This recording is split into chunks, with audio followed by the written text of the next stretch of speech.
watching the Screaming Fish here, people. Once again, I'm here for you guys with yet another video, and this time, as you can tell by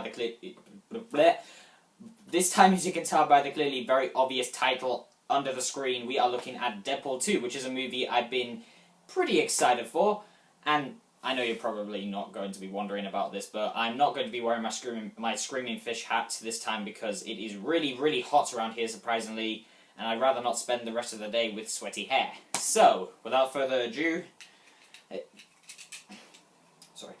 let's take a look at my thoughts on Deadpool 2.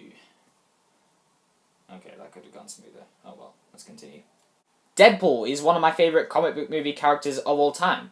Deadpool the movie is one of my favourite movies of all time. And Deadpool 2 is one of my most anticipated movies of this year. And I completely forgot where I was going with this. I was excited for Deadpool 2, but I was also skeptical going in. I, like many others, was disappointed to hear the news of Tim Miller, the director of the first film, leaving the project. He brought so much to the first film that it seemed unbelievable to me that anyone could recapture the magic of Deadpool as well as he did. But I calmly kept my hopes up for this one, partly because this movie is directed by David Leitch, one of the two directors who worked on John Wick, which has some of the best stunt work and action set pieces I've ever seen in any action movie, and believe me, he really brings that to Deadpool 2. The action in Deadpool 2 is fantastic. The stunt work is impeccably good with some great hand-to-hand combat sequences.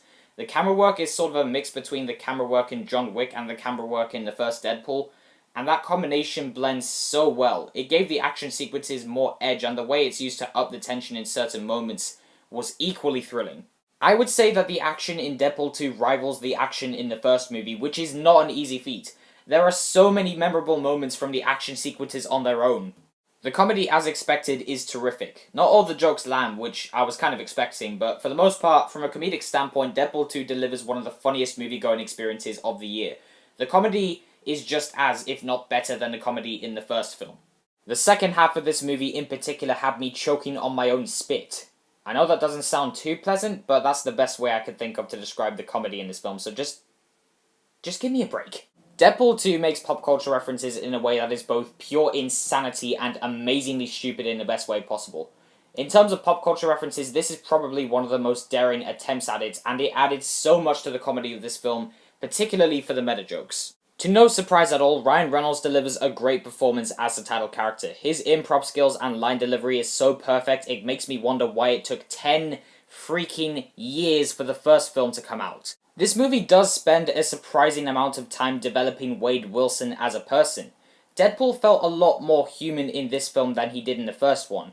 I would even say that the scenes where he's not in the suit and just Wade Wilson were the strongest part of the movie because you get to see a more human and grounded portrayal of the character that makes him more relatable and ultimately more compelling. Deadpool 2 was also surprisingly emotional, not just because of how much time is spent on Wade Wilson as a character, but also because of the events that transpire in the film and how they affect Deadpool's motivations. I wouldn't call it anything particularly tear-jerking, but it's definitely more than I expected from Deadpool 2 of all things. Zazie Beetz as Domino was a huge highlight of the film. Her powers were really, really fun, and they added an interesting twist on the film's action. She isn't given a huge amount of character development, which didn't bother me too much because this is Deadpool's movie more than anything else, but as a presence on screen, she was better than I ever could have hoped. I have become a huge fan of Josh Brolin ever since I saw Avengers Infinity War, and his performance as Cable was awesome. Cable was such a badass in this movie. He's not in the film as much as you would expect, and that may disappoint some people. But with that said, I'm completely on board with this portrayal of the character, and I cannot wait to see where he pops up next. Although I do wish he was in the movie more than he was, every time he showed up he was awesome, but for the first half of this movie he's not in the film all that much. More on that later. Everyone in this cast is doing fine, there is no weak link between them, and the chemistry between them is as good as gold. You could think of any two characters from this movie, put them in a slightly weird or awkward situation, and they'd probably end up having a pretty funny conversation together, even if some of the characters are fleshed out more than others. Deadpool 2 is a really entertaining movie, but it's certainly not flawless. This movie is really, really good, but the more I think about it, there are a few key areas where the film does fall short of its potential. My biggest complaint with the movie is really the first half. The first half of this movie is still pretty good, but it kind of feels like an extended sitcom. There are a lot of scenes that are basically Deadpool being thrown into humorous scenarios just to get a few laughs out of the audience, and while a lot of that did work, there was also a lot of it that didn't work, and that kind of detracted from the central plot of the movie a little too much, and that was disappointing.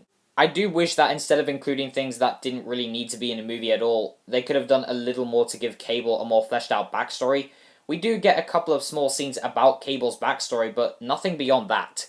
Wasn't loving the setup for the X-Force either. Deadpool in the first film was basically a solo act. He didn't want to team up with anyone for a large majority of the first film, and for a good amount of this film, they do retain that characteristic, but the way the film goes about making Deadpool want to form a team just felt like it came out of nowhere and kind of rushed. It was almost like they took one of the best characteristics of the character and rather than developing it into something really intriguing, they just threw it out of the window in favor of setting up X-Force. With that said, I wasn't expecting what they did with the X-Force in this movie, and it was so shocking that it was actually amazing.